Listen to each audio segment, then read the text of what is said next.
오늘 주신 하나님의 말씀은 디모데후서 4장 1절부터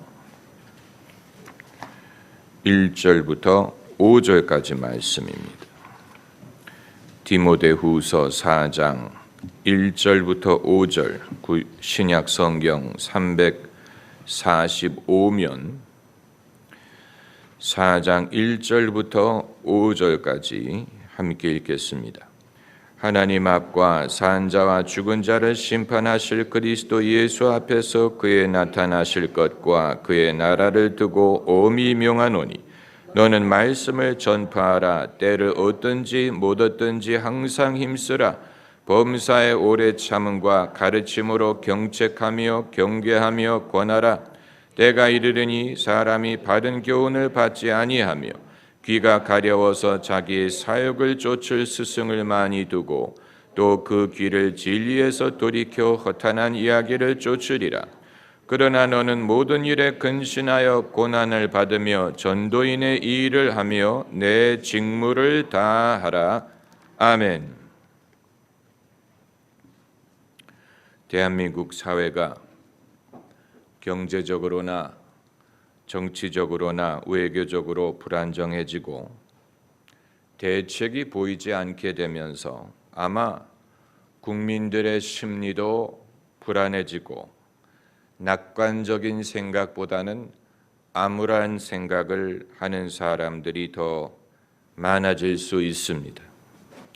그리고 그러한 심리가 기독교인들에게도 영향을 주어서 이제 부흥의 시즌이 끝난 것이 아닐까라든가 성령이 대한민국을 지나가신 것이 아닐까 이런 생각을 하는 사람들이 생길 수도 있습니다. 제가 지난 수십 년 동안 살면서 느낀 것은 어느 한 시점도 태평성세가 없었다는 사실입니다. 여러분은 사시는 동안에 태평성세였다라고 생각하신 시점이 있습니까? 위기가 없었던 적이 없지요. 제가 캐나다에도 살아보고 대한민국에도 살아보는데 캐나다에서는 신문을 읽을 거리가 없습니다.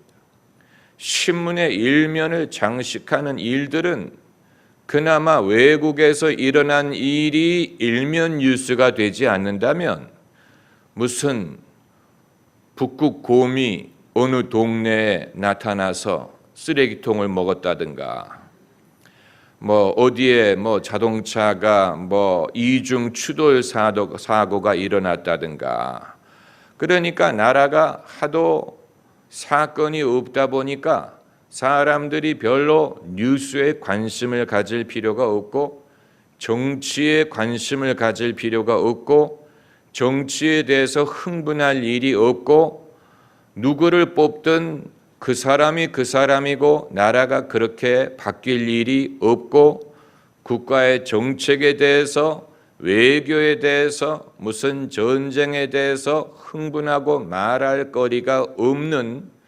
그야말로 이것이 나라가 평안한 것인지 아니면 사람들이 관심을 갖고 흥미롭게 여길 만한 일이 없는 것인지가 헷갈릴 정도의 그런 나라인데 대한민국에 오기 시작하면서 대한민국에 왔을 때에는 그야말로 데모가 그치는 적이 없고 그리고 남북 간의 대립에 의한 긴장이 없는 때가 없고 정치적인 위기와 정치적인 문제가 생기지 않는 적이 없고 국가와 나라에 대해 국민들이 흥분하고 서로 대립하고 그리고 삿대질을 하고 도대체 이 나라가 이렇게 작은 나라가 도무지 왜 이렇게 시끄러우냐라는 생각을 하지 않을 때가 없습니다. 그렇기 때문에 한국 사람들은 짜고 매운 음식을 먹을 수밖에 없어요. 그래야 이 모든 일에 필요한 에너지를 공급을 받을 수 있기 때문에 그러니까 나라가 달라도 너무 다른 것이고 국가의 정서가 달라도 너무 다른 것인데 우리는 이런 일에 익숙해졌기 때문에 세상이 그런 줄로 생각하고 그렇지 않으면 심심하다고 생각을 하는지도 모릅니다. 그러니까 태평성세가 있었던 적이 없고 위기가 없었던 적이 없습니다. 유일하게 우리 국민이 뭔가 잘 되리라라고 희망적인 기대를 걸었던 적이 있었다면 아마 88 올림픽을 앞두고 있을 때 그러지 않았을까, 저는 그렇게 생각을 합니다. 88 올림픽을 준비하면서 국가가 채비를 했지요. 그래서 이 올림픽 대회로도 88이란 이름을 따서 이 올림픽을 위해서 준비한 것이 올림픽 대회로가 아닙니까? 올림픽 경기장을 만들고 그리고 사람들마다 나도 올림픽을 앞두고 뭔가 내가 사업을 할 수 있을까? 그래서 세계는 서울로, 서울은 세계로, 대한민국이 세계적으로 발전할 수 있는 가능성이 보이는 것 같은 그런 시대였어요. 그리고 그 80년대가 대한민국의 교회들이 눈부시게 성장을 한 때입니다. 그러니까 신앙적인 변화, 교회의 성장과 시대적인 상황이 전혀 무관하다고 말할 수는 없고, 국가가 급격한 변화를 겪을 때에 사람들이 신앙을 갖게 되는 일이 많은 것으로 보입니다. 저는 1980년에 미국의 대학에 입학을 했을 때 그 당시에는 느낄 수가 없었지만 70년대 말까지 미국을 휩쓸었던 Jesus Movement, 예수 운동이라는 젊은이들을 중심으로 한 부흥운동이 제가 대학에 입학하기 바로 전에 끝나버렸어요. 그래서 대학에 들어갔을 때 그 부흥의 여파는 끝났지만 당시 영향을 받았고 기억하는 사람들이 있었습니다. 그러니까 얼마나 아쉬운 일입니까? 내가 거기 있을 때 그것을 경험했으면 얼마나 좋았을까? 그때는 과연 어떤 일들이 일어났을까? 그 부흥의 한가운데 있었던 사람들은 그때 많은 학생들이 예수님을 믿고 거듭나고 전혀 믿을 것 같지 않던 사람들이 믿고 헌신하고 성령을 받고 주변의 친구들에게 많은 영향력을 주고, 그러나 제가 대학에 들어갔을 때는 그분들은 벌써 졸업을 했고 떠나갔고 더 이상 거기 있지 않고, 다만 그런 일이 있었대더라, 그런 일이 있었고 누가 그런 경험을 했대더라, 이런 추억만이 남아 있었을 뿐입니다. 그리고 제가 그 후에 신학교를 가고 여러 교회를 가서 섬기지 않았겠습니까? 그런데 제가 찾아간 교회들이 제가 갈 즈음에 그때가 전성기였어요. 그 교회의 전성기, 가장 성도들이 의욕적으로 모이고 미래가 있는 것처럼 보이고 움직이는 것이 보이는 그런 시점. 그런데 제가 간 후부터는 내리막길을 걷기 시작하는 것이었습니다. 저 때문에 그런 건 아닌 것 같고, 그러니까 타이밍이 그랬다는 것입니다. 제가 갈 즈음에 전성기였는데, 그러나 그 이후로 내리막길을 걷게 되는 그런 경험을 여러 번 했습니다. 제가 한국으로 돌아와 섬겼던 교회들도 제가 가기 직전이 전성기였어요. 그때 가장 사람들이 순수하고 하나님의 역사가 막 나타나고 그리고 그 열매가 쌓이기 시작했고, 제가 간 후부터는 이제 그 전성기가 지나가서 마치 이전에 그 영화에 힘입어서 거기에 힘입어서 사람들이 신앙생활을 할지언정 진짜 그 전성기의 열기는 이미 지나간 그런 것을 여러 번 경험을 했습니다. 그렇기 때문에 이런 모든 것을 경험한 저로서는 과거의 영화에 대한 향수 누리는 것을 별로 좋아하지 않습니다. 과거의 영화, 우리나라는 과거의 신앙의 부흥을 말하기를 좋아하죠. 근데 우리나라만 그런 게 아니고 외국 사람들도 비슷합니다. 과거에 이런 부흥이 있었대더라. 과거에 하나님이 이런 역사를 행하셨대더라. 과거에 이러한 기적이 일어나는 것을 내가 보았다. 이런 말을 하는 사람들을 우리가 많이 보는데, 그러나 그건 과거의 일이고, 여러분, 하나님이 하시는 일이라면 그것이 유행을 탈 것처럼 생각되지 않고, 하나님이 하시는 일이라면 그것이 마치 썰물과 밀물처럼 한때는 밀려왔다가 한때는 밀려나가는 그런 것이라고 생각이 되지 않지요. 하나님이 하시는 일이라면 영구적인 효과가 있을 것이고, 하나님이 하시는 일이라면 그것이 지속적으로 사람들에게 은혜가 되고 축복이 될 것이지, 무슨 유행처럼 한때 사람들이 모이고 한때 사람들이 흥분을 하고 한때 사람들이 신을 냈는데, 그러나 그때가 지나간 후에는 사람들이 시들해지고 그 흥분이 가라앉는다면, 그렇다면 과연 그것이 하나님이 이 땅에 당신의 백성들을 위해 하시는 일이었느냐, 아니면 그것이 마치 낮과 밤처럼, 아침과 저녁처럼 낮에는 기온이 올라갔다가 밤에는 떨어지고, 가을에는 쌀쌀해지기 시작했다가 봄이면 따뜻해지는 어떤 그런 정기적인 인간의 형편에 따르는 변화를 말하는 것인지, 우리가 그것을 생각하게 되는 것입니다.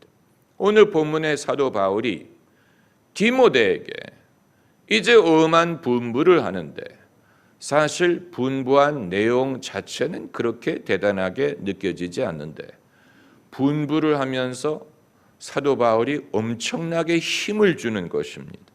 그래서 하나님 앞과 산자와 죽은 자를 심판하실 그리스도 예수 앞에서 그의 나타나실 것과 그의 나라를 두고 엄히 명하노니, 아주 대단한 말을 할 것처럼 그렇게 힘을 줘가면서, 내가 하나님 앞과 산자와 죽은 자를 심판하실 예수님 앞에서 너를 엄히 원한다라고 말을 하면, 너는 이제 로마에 가서 순교를 할지어라 뭐 이런 말을 할 것 같은데, 그게 아니고 너는 말씀을 전파하라. 때를 얻든지 못 얻든지 항상 힘쓰라. 아주 평범한 명을 하면서 과연 그렇게 말을 했을까? 그런데 여기에 때를 얻든지 못 얻든지라는 말이 있습니다. 영어로 하면 in season or out of season. 이 백화점에 시즌이 있죠. 어떤 유행이 잘 팔리는 철이 있는 것처럼, 또 어떤 것이 유행을 탈 때 시즌이란 말을 쓰죠. 사도 바울이 철을 얻든지 못 얻든지 항상 힘쓰라고 했어요. 그러니까 철을 얻을 때는 힘을 썼다가 철을 못 얻을 때는 문을 닫아라, 그런 말이 아니에요. 철을 얻든지 못 얻든지 항상 힘쓰라. 그럼 철을 얻는다는 말은 무슨 말이고, 철을 못 얻는다는 말은 무슨 말일까? 도대체 하나님의 사역에 있어서, 전도의 일에 있어서 철을 얻을 때가 있고 철을 못 얻을 때가 있다는 말이냐? 사도 바울은 항상 철을 얻었을까? 예수님은 항상 때를 얻으셨을까? 그건 아주 중요한 질문이죠.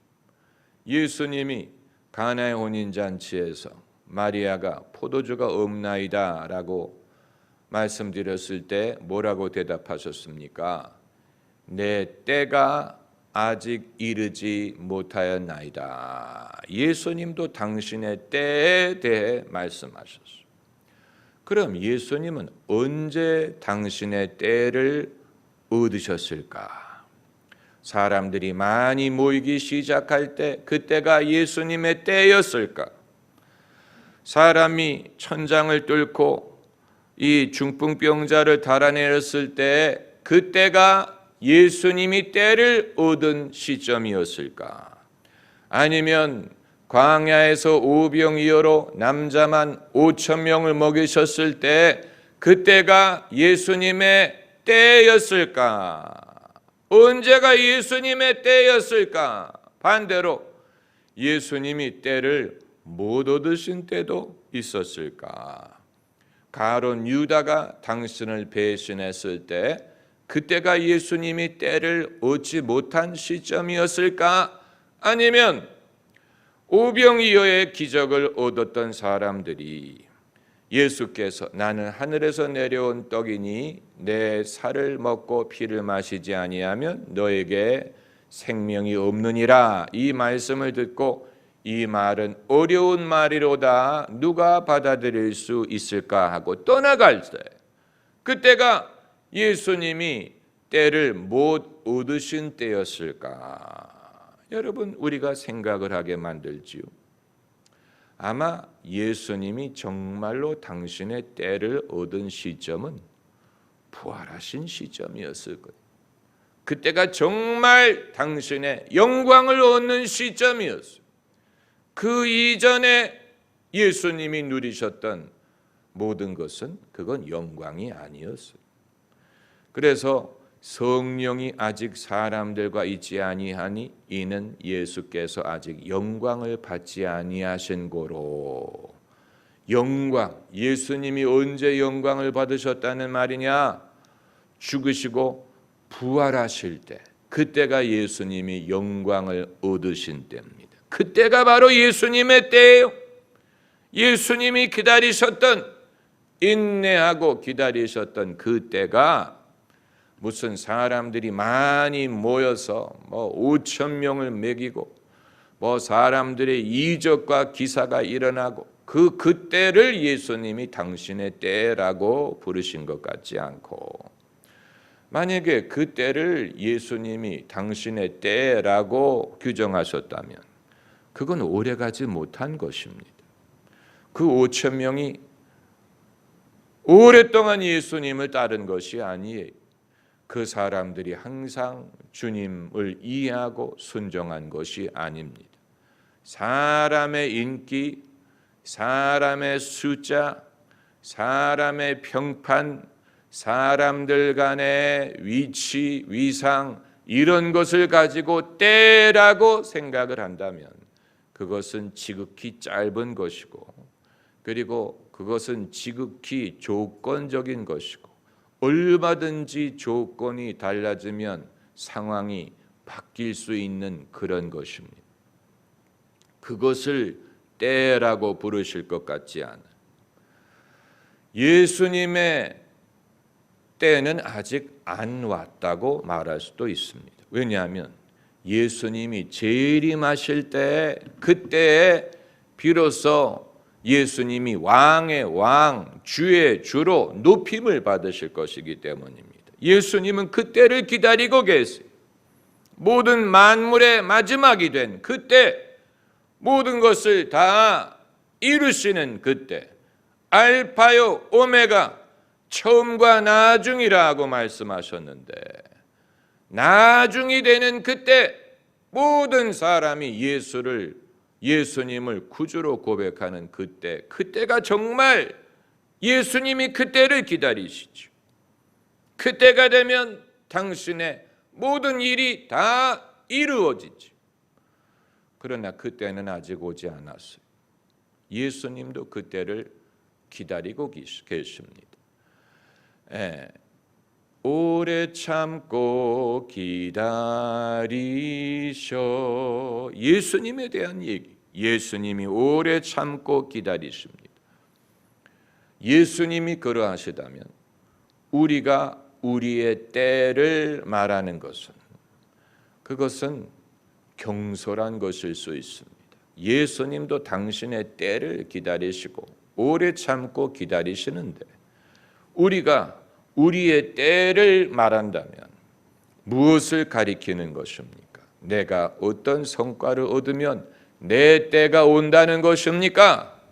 많은 목회자들이, 많은 주의 종들이 자신의 때에 대해서 잘못된 생각을 갖고 있는 것 같습니다.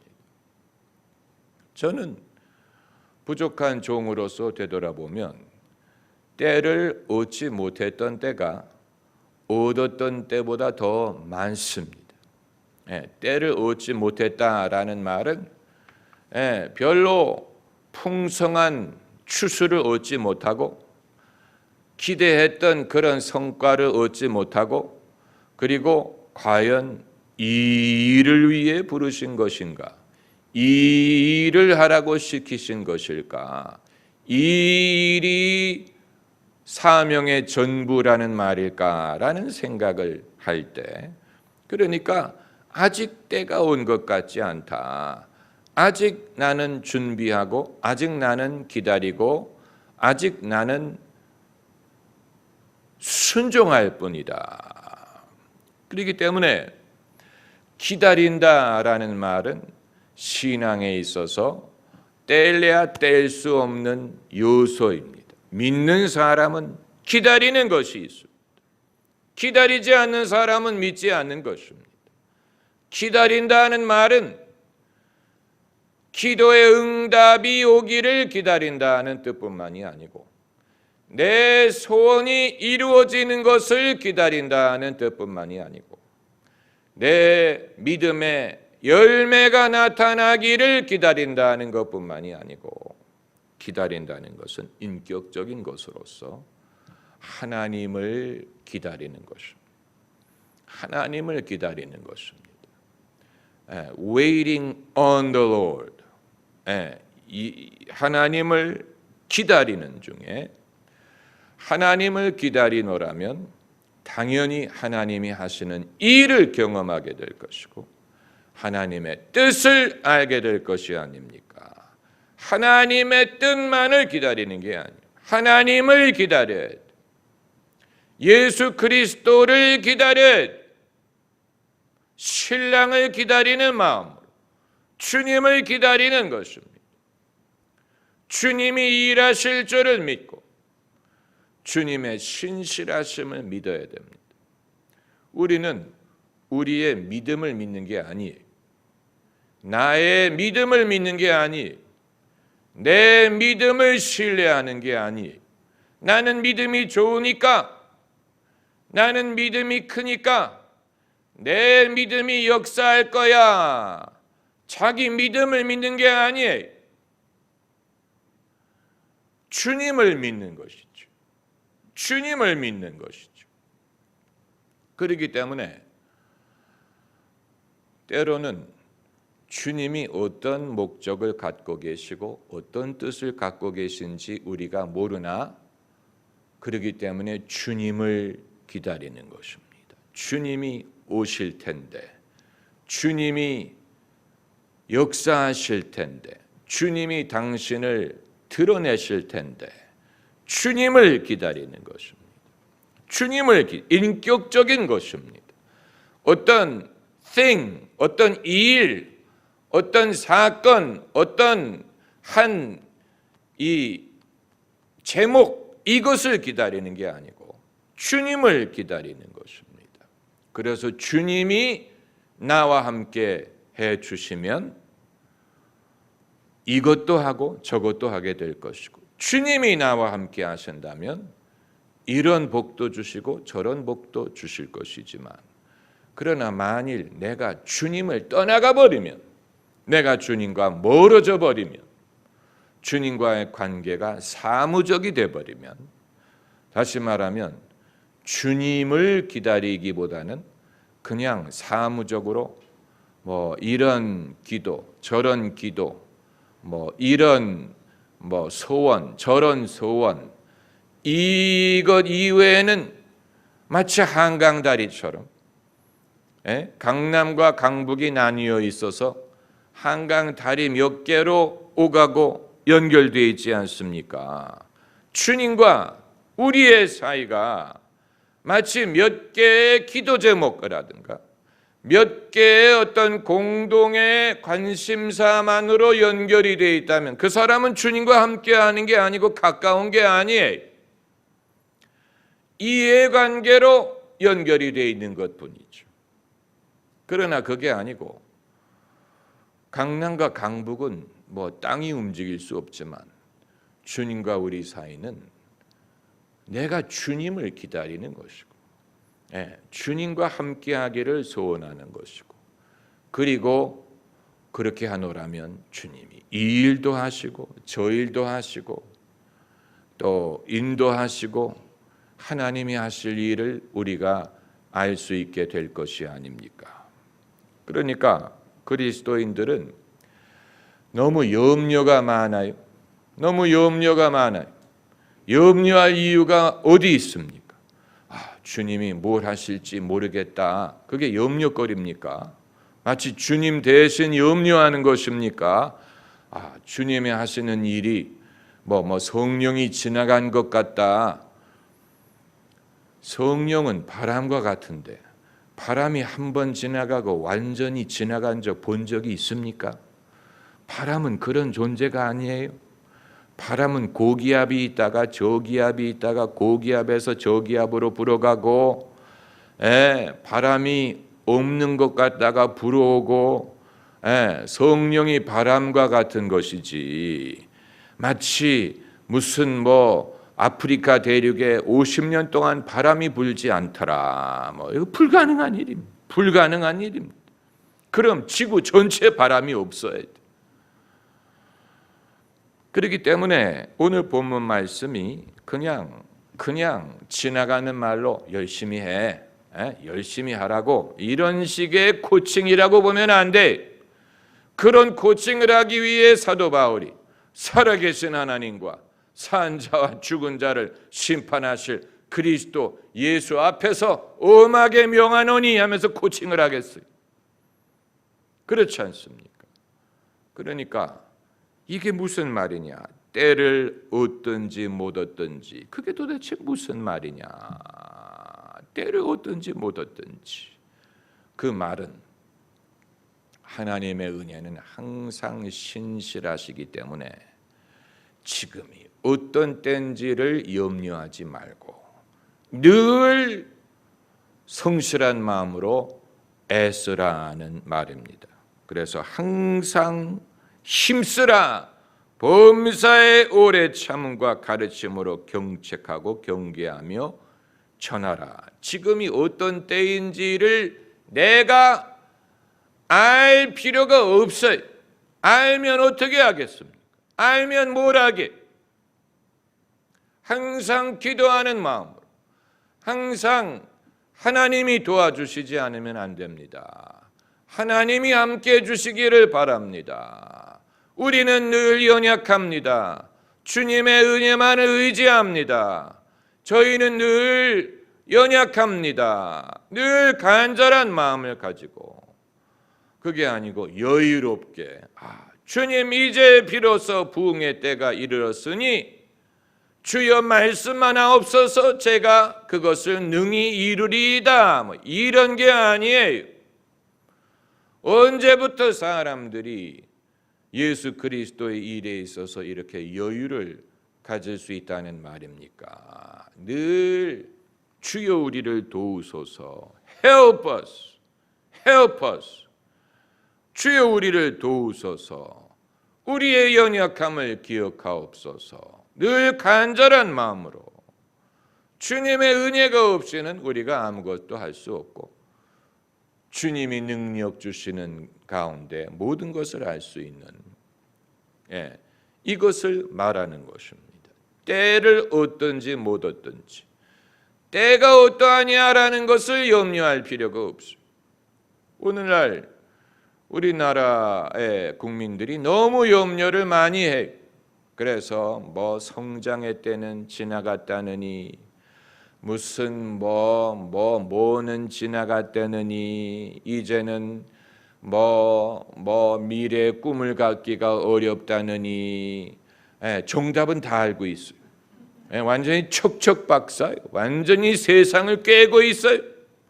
그렇게 똑똑하면 차라리 그 똑똑으로 마이크로소프트 같은 회사나 만들지. 그렇잖아요. 그렇게 모든 걸 꿰고 있으면 그런 식으로 생각하면 안 돼. 이 말씀은 목회뿐만이 아니고 우리 인생 모든 것에 적용됩니다. 그러니까 지금이 불황기든 호황기든 간에 항상 힘쓰라. 똑같이 적용할 수 있는 것입니다. 지금이 무슨 장사가 어려운 때든 장사가 잘 되는 때든 이런 것을 따지고 염려하지 말라라는 얘기입니다. 왜냐하면 이런 모든 것은 늘 왔다 갔다가 와기도 했다가 가기도 했다가 내려가기도 했다가 올라가기도 했다가 그런 것이기 때문에 늘 호황만 지속됐다가는, 호황이 무엇으로 연결이 됩니까? 거품으로 연결이 돼가지고 리만 사태처럼 어느 시점에서 꽝 터져버립니다. 그렇게 되면 좋겠어요? 소위 호황이라는 것이 거품으로 연결이 돼가지고 리먼 사태가 발생하기 전에 얼마나 미국 사람들이 부동산 사재기에 바빴는지 아십니까? 사면 오르기 때문에 집을 가서 보지도 않고 그냥 사버렸어요. 그리고 대출 이자가 낮았기 때문에 자기 돈으로 사지 않고 은행 빚을 갖다가 엄청나게 사면 오르니까 사람들이 흥분을 했어요. 사람마다 모일 때 하는 대화는 너 집 샀냐? 뭐 샀냐? 얼마나 올랐대더라? 그래서 얼마를 벌었대더라? 안 하는 사람이 바보가 되는 것처럼. 그래서 은행들도 흥분을 해서 돈을 대출을 해주는 거예요. 사람들이 신나게 살라고. 그리고 그 부동산을 담보로 은행이 갖게 되지 않습니까? 그런데 그게 거품이었어요. 그래서 어느 시점에서는 거품이 터지기 시작을 하고, 그러니까 그 올라가던 부동산이 갑자기 곤두박질하기 시작하고 사람들은 패닉 상태에 빠진 거예요. 자기가 자기 돈으로 산 것도 아니에요. 은행 돈을 빌려다가 산 거예요. 그런데 그걸 갚을 수도 없어요. 그러니까 투자했던 사람들은 투자했던 걸 다 잃어버리고, 집이든 뭐든 다 잃어버리게 되고, 은행은 은행대로 대출해 줬는데 담보의 가격이 떨어지니까 그게 전부 다 손해가 되고, 그래서 금융위기가 발생한 것 아닙니까? 그러니까 제가 말씀드리는 것은 소위 때를 얻고 못 얻는 것이 그런 식으로 왔다 갔다 하는 거예요. 그러니까 거품이 있을 때가 그때가 때를 얻는 때입니까? 반대로 거품이 꺼졌을 때는 때를 못 얻는 것입니까? 때라는 것이 그렇게 불확실하고 또 그런 식으로 위험한 것이라면 과연 그걸 때라고 부를 수 있겠습니까? 그렇잖아요. 그걸 가지고 경기가 좋다 안 좋다라고 말하는 것이라면 우리는 서로 게임을 하는 것과 같은 거예요. 서로 무슨 의자 돌리기 게임하는 것과 같은 거예요. 언제 이게 꺼질지 모르지만 그때까지 즐기자, 이런 식으로 게임을 하는 것이라고밖에는 말할 수 없죠.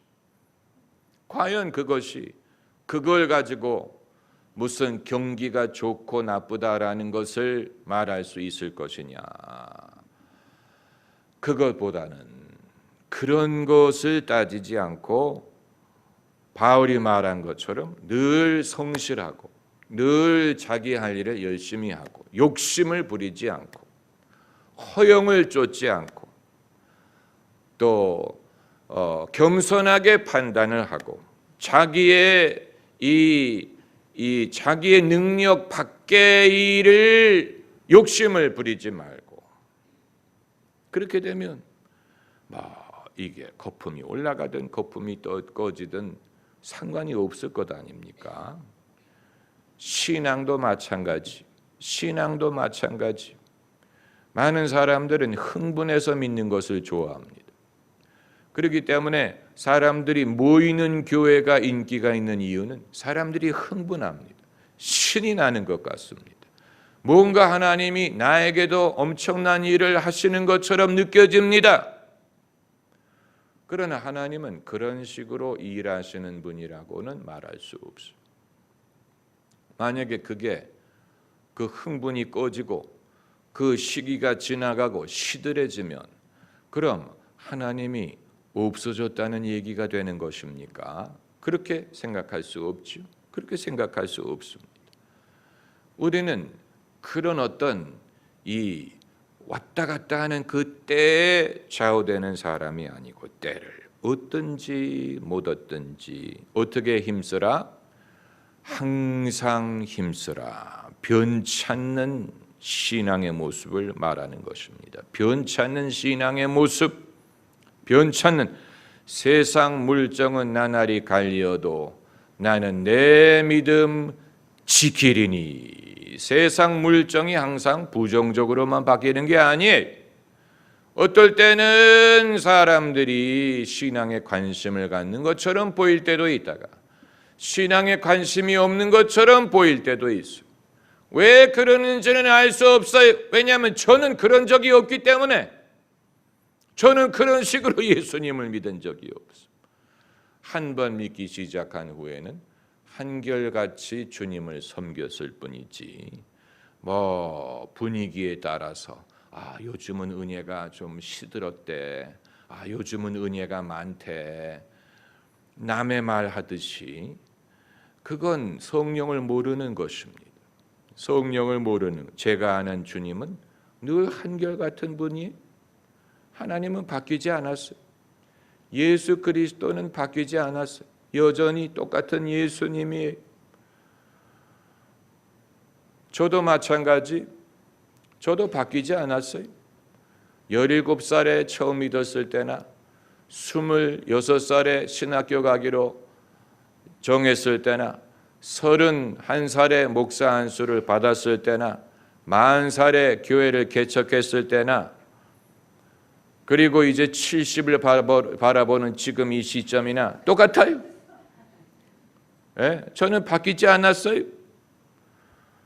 안 바뀌었어요.